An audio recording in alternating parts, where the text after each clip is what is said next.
수출은 역대 최고치를 경신했습니다. 축포가 터집니다. 뉴스는 화려합니다. 그런데 여러분, 오늘 마트에서 계란 한 판 값 보셨습니까?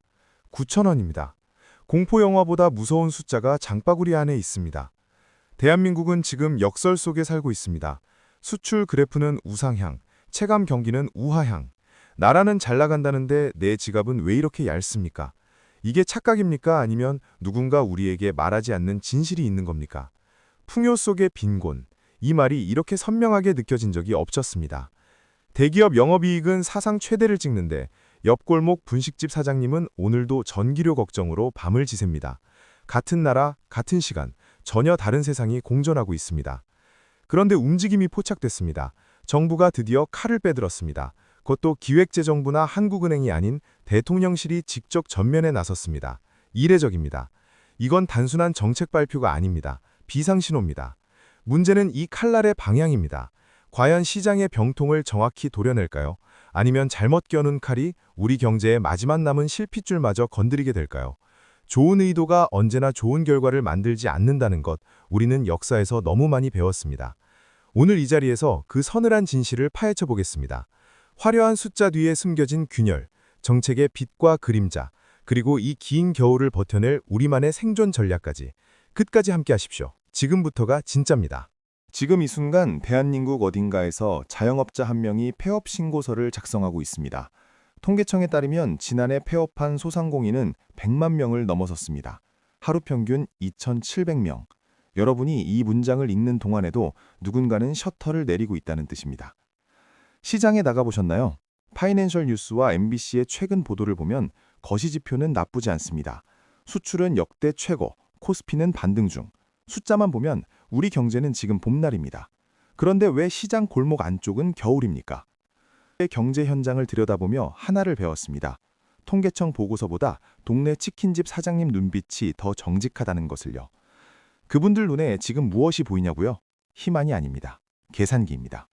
오늘 매출로 이번 달 임대료를 낼 수 있는지, 아르바이트 급여는 나오는지, 새벽마다 계산기를 두드리는 손가락이 떨리고 있습니다. 자영업자들은 지금 마라톤 35km 지점에 있습니다. 결승선은 보이지 않고 다리엔 쥐가 났습니다. 그것도 포장도 안 된 절벽 앞에서요. 조금만 더 버텨라는 말은 이 상황에서 고문이나 다름없습니다. 버티는 데 쓴 에너지가 이미 바닥났기 때문입니다. 더 심각한 건 버팀목 자체가 흔들린다는 겁니다. 대출로 대출을 막는 이른바 돌려막기의 유효기간이 끝나가고 있습니다. 카드 돌리고 이금융권 두드리고 지인한테 빌리고 이 악순환의 고리는 언제까지나 버텨주지 않습니다. 실제로 소상공인 대출 연체율은 조용히 그러나 꾸준히 오르고 있습니다. 터지지 않은 게 신기할 정도입니다. 그런데 여기서 한 가지 묻고 싶습니다. 이 위기, 과연 돈이 없어서 생긴 단순한 문제일까요? 아니면 우리가 미처 보지 못한 구조적 설계의 오류가 누적된 결과일까요? 개인의 노력으로는 도저히 넘을 수 없는 벽이 이미 세워져 있는 건 아닐까요? 이 질문의 답은 생각보다 가까운 곳에 있습니다. 그리고 그 답이 담긴 곳이 바로 평소라면 절대 나서지 않았을 대통령실이 직접 마이크를 잡은 이유와 맞닿아 있습니다. 왜 기획재정부도 한국은행도 아닌 대통령실이 전면에 나섰을까요? 이 이례적인 등판의 진짜 속내, 지금 바로 파헤쳐 보겠습니다. 보통 경제정책 발표는 기획재정부 장관이 합니다. 아니면 한국은행 총재가 나서죠. 그게 정석이고 그게 관례입니다. 그런데 이번엔 달랐습니다. 대통령실이 직접 전면에 나섰습니다. 이건 단순한 형식의 변화가 아닙니다. 생각해 보십시오. 화재가 났을 때 소방서장이 나오면 일상적인 화재입니다. 그런데 시장이 직접 현장에 뛰어오면 그건 보통 불이 아니라는 신호입니다. 대통령실이 마이크를 잡은 순간 정부 스스로 이것이 비상사태임을 자인한 겁니다. 세계일보를 비롯한 주요 매체들이 주목한 것도 바로 이 지점입니다. 왜 지금이었을까요? 타이밍이 의미심장합니다. 소비자 물가는 잡힐 기미가 없고 내수는 쪼그라들고 자영업 폐업은 속절없이 이어지고 있습니다. 여기에 하반기 경기 회복이라는 장밋빛 전망까지 흔들리기 시작했습니다.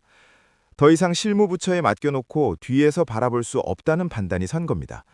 기다리면 늦는다는 위기감, 그것이 대통령실을 움직였습니다. 물론 정치적 독해도 가능합니다.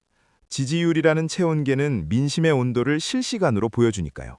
하지만 그 이면을 들여다보면 단순한 지지율 방어용 쇼로 보기엔 이번 움직임의 밀도가 다릅니다. 소상공인 금융지원, 농축산물 유통개혁, 핀셋 세제 혜택까지 구체적인 칼날이 준비되어 있다는 뜻입니다. 그런데 여기서 시장은 두 가지 반응 중 하나를 보입니다. 안도하거나 혹은 더 큰 불안에 빠지거나. 강력한 정치적 의지가 시장에 개입할 때 언제나 의도와 결과 사이엔 간극이 생겼습니다. 역사가 그걸 증명합니다. 1997년에도 2008년에도 정부의 자신감 넘치는 발표 뒤에 우리가 마주한 것이 무엇이었는지 기억하십니까? 지금 정부가 내놓은 처방전들, 과연 이번엔 다를까요? 그 핵심 중 하나가 바로 시장이 그토록 원하는 금리 인하입니다. 달콤한 사탕처럼 손을 뻗게 만드는 그 카드. 그런데 이 카드를 꺼내는 순간 우리 경제에 어떤 일이 벌어질지 지금부터 냉정하게 짚어드리겠습니다. 금리 인하. 듣기만 해도 시원합니다. 대출이자가 줄고 사업자금이 돌고 소비가 살아난다. 그림이 참 아름답죠. 그런데 잠깐, 이 그림 뒤에 숨겨진 균열을 보셨습니까? 뉴스일 보도를 보면 시장은 지금 금리 인하를 절박하게 요구하고 있습니다. 자영업자도 건설업계도 부동산 시장도 한 목소리입니다. 사탕을 달라고 우는 아이처럼요. 그런데 경제학적으로 지금 금리를 내리는 건 불이 난 집에 휘발유를 뿌리며 이건 소화의 얘기야 라고 우기는 것과 같습니다. 이유는 단순합니다. 물가가 아직 잡히지 않았습니다. 사과 한 알에 3,000원, 계란 한 판에 9,000원. 장바구니 물가는 여전히 서민의 숨통을 조이고 있습니다. 이 상황에서 금리를 내리면 시중에 돈이 풀립니다. 돈이 풀리면 물가는 더 오릅니다. 그러면 한국은행은 다시 금리를 올려야 합니다. 이 악순환의 끝에 있는 괴물, 경제학자들이 가장 두려워하는 스태그플레이션이 소환될 수 있습니다. 경기는 침체인데 물가는 오르는 최악의 두 가지가 동시에 터지는 시나리오입니다. 사탕을 주면 당장은 아이가 웃습니다. 그 순간만큼은 평화롭죠. 하지만 그 아이의 치아는 송두리째 썩어버립니다. 그리고 충치 치료는 사탕값보다 훨씬 비쌉니다. 지금 금리 인하라는 사탕을 덥석 물었을 때 우리가 치러야 할 치료비가 얼마일지 냉정하게 계산해 봐야 합니다.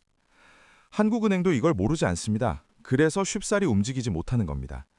대통령실의 압박이 거셀수록 한은의 버티기도 완강해집니다. 중앙은행의 독립성은 괜히 있는 게 아닙니다. 정치 논리가 통화 정책을 흔든 나라들의 말로가 어땠는지 역사책은 친절하게 기록해두고 있습니다. 그렇다면 정부는 금리라는 카드를 쓰지 못하는 상황에서 무엇을 꺼내들었을까요? 답은 모두에게가 아닌 꼭 필요한 곳에만 집중한다는 전략입니다. 이른바 핀셋 지원. 듣기엔 정밀하고 효율적으로 들립니다. 그런데 이 핀셋, 과연 제대로 된 곳을 짚고 있을까요? 그리고 핀셋 밖에 있는 우리는 어떻게 해야 할까요? 여러분은 지금 핀셋 안에 계십니까? 밖에 계십니까? 이 질문 하나가 앞으로 여러분의 1년을 완전히 갈라놓을 수 있습니다. 정부 대책의 핵심은 선별입니다. 소상공인 금융지원, 저금리 대환대출, 세제 혜택. 언뜻 들으면 촘촘해 보입니다. 가뭄이 든 논 전체에 물을 대기엔 물이 부족하니 죽어가는 모종에만 주사기로 물을 주는 방식입니다. 자원이 한정된 상황에서 효율을 택한 거죠. 경제학 교과서적으로는 맞는 말입니다. 그런데 현실은 교과서가 아닙니다. 문제는 그 주사기 바늘이 어디로 향하느냐입니다. 지원 대상을 고르는 기준은 누가 만들었습니까? 그 기준을 심사하는 사람은 누구입니까? 서류를 갖출 여력조차 없는 영세 자영업자는 어떻게 됩니까? 제도의 언어를 모르면 혜택의 문은 열리지 않습니다. 복지는 아는 사람이 받고 모르는 사람은 받지 못하는 구조. 이건 지원이 아니라 또 다른 격차의 씨앗입니다. 더 냉정하게 들여다보면 핀셋 지원은 필연적으로 소외된 다수를 만들어냅니다.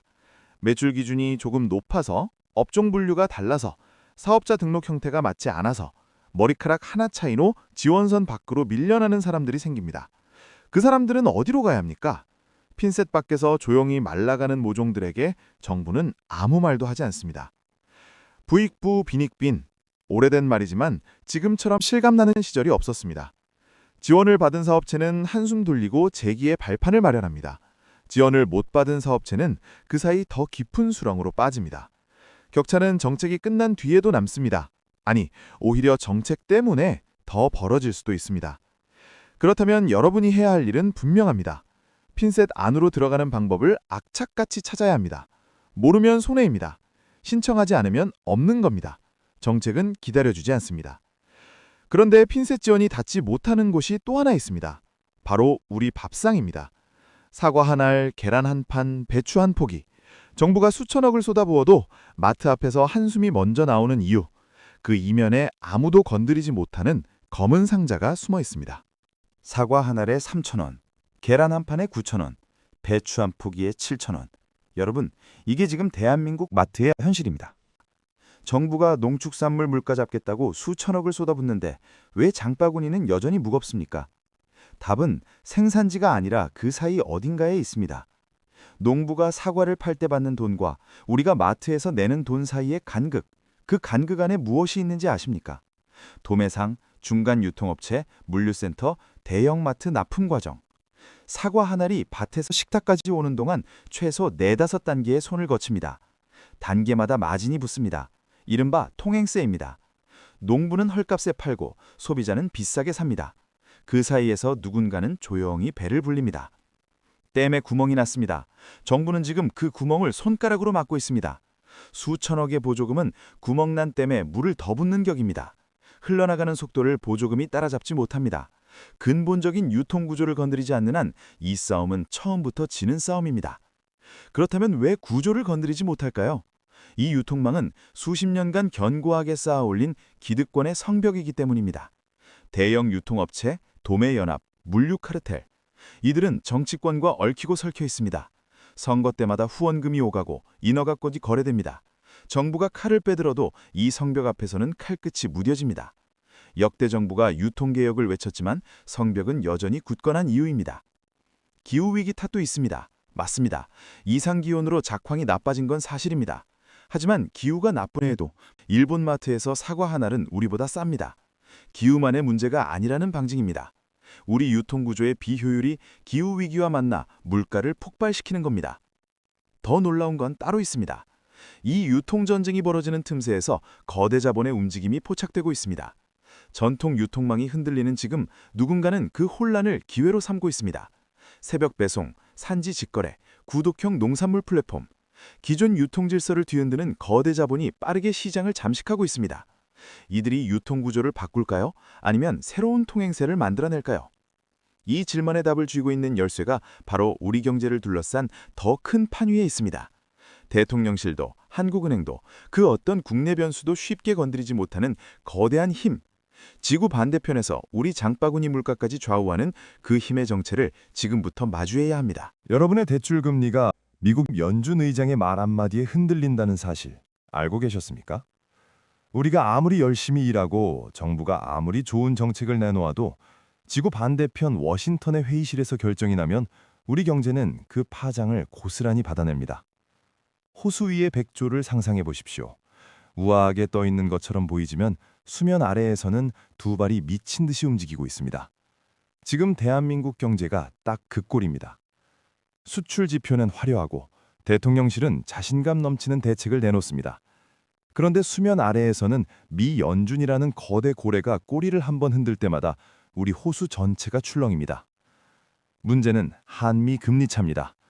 현재 미국 기준 금리는 한국보다 높습니다. 이 상태에서 한국이 금리를 내리면 어떻게 됩니까? 한국에 들어와 있던 외국 자본이 더 높은 금리를 찾아 빠져나갑니다. 원화 가치가 떨어집니다. 수입 물가가 오릅니다. 기름값이 오르고 원자재 값이 오르고 결국 또 물가가 오릅니다. 금리를 내려서 물가를 잡으려다 오히려 물가에 기름을 붓는 역설이 벌어집니다. 한국은행이 대통령실의 압박에도 쉽게 움직이지 못하는 이유가 바로 여기 있습니다. 고래 싸움에 새우등 터진다는 말이 있습니다. 미 연준과 한국은행 사이의 팽팽한 긴장 속에서 줄다리기가 이어지고 있습니다. 그런데 이 줄이 끊어지는 순간 그 충격은 정책을 만든 사람들이 아니라 우리에게 옵니다. 언제나 그랬듯이.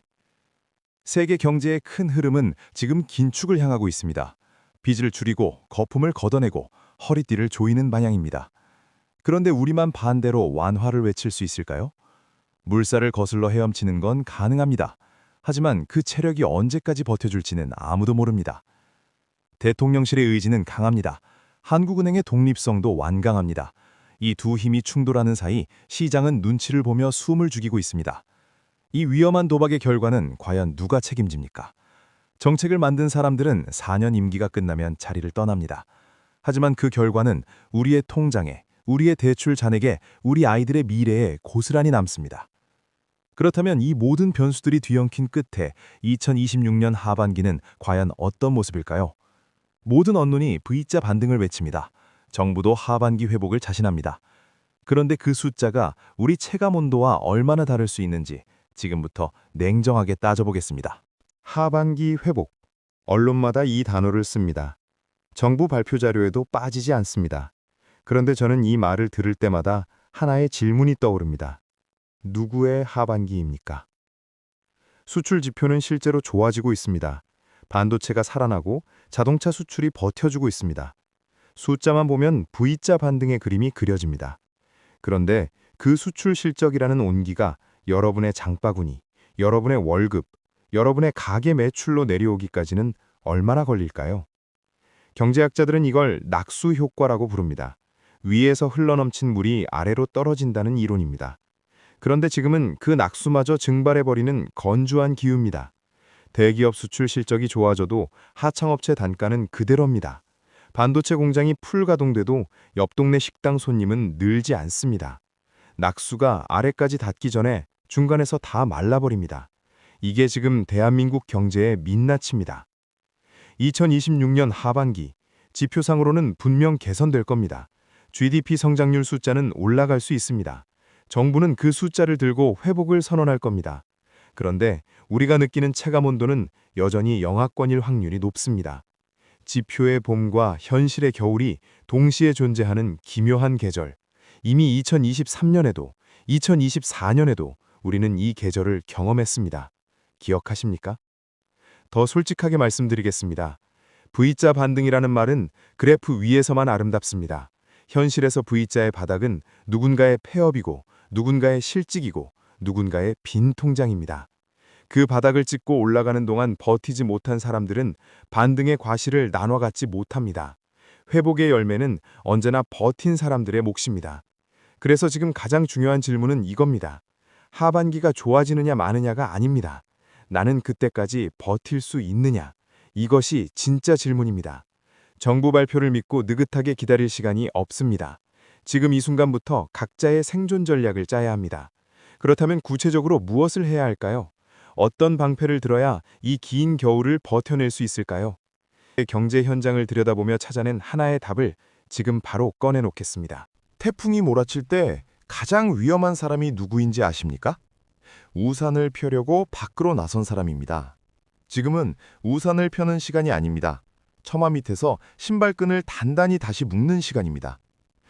경제를 들여다보며 위기마다 살아남은 사람들의 공통점을 하나 발견했습니다.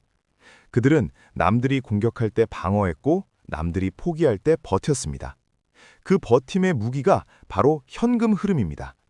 자산이 많고 적음이 아닙니다. 들어오는 돈과 나가는 돈의 균형을 지킨 사람들이 결국 살아남았습니다. 지금 당장 해야 할 일이 있습니다. 내 통장에서 매달 빠져나가는 돈의 목록을 적어보십시오. 고정비 하나하나를 들여다보십시오. 줄일 수 있는 지출과 줄일 수 없는 지출을 구분하십시오. 이 단순한 작업이 지금 이 순간 어떤 재테크 강의보다 값집니다. 화려한 투자 전략보다 내 돈이 어디서 새는지 아는 것이 먼저입니다. 그 다음은 정책적 틈새를 찾는 겁니다. 정부가 내놓은 저금리 대환대출, 소상공인 이자 환급, 긴급 경영안정자금. 이것들은 신청한 사람만 받습니다. 아는 사람만 챙깁니다. 모르면 없는 겁니다. 복잡한 서류가 두렵고 어디서 신청하는지 몰라서 포기하는 분들이 너무 많습니다. 그런데 이 틈새 하나가 월 수십만 원의 이자를 줄여줄 수 있습니다. 악착같이 찾아야 합니다. 공격적인 투자는 지금이 아닙니다. 주변에서 어디가 오른다더라, 무엇을 사야 한다더라 하는 말들이 들려올 겁니다. 태풍 속에서 들려오는 달콤한 소리는 대부분 함정입니다. 지금은 자산을 불릴 때가 아니라 지킬 때입니다. 방어가 곧 공격입니다. 태풍은 영원하지 않습니다. 반드시 지나갑니다. 하지만 태풍에 휩쓸린 상처는 지나가지 않습니다. 오래 남습니다. 지금 이 순간 버티는 것이 곧 이기는 것입니다. 승부수를 던질 때가 아닙니다. 승부를 견뎌낼 때입니다. 이 영상이 여러분의 불안을 조금이나마 덜어드렸다면 다행입니다. 하지만 더 큰 의구심이 생기셨다면 그것이야말로 오늘의 진짜 성과입니다. 경제는 의심하는 자만이 지킬 수 있습니다. 여러분의 현금 흐름을, 여러분의 생존을 끝까지 지켜내십시오.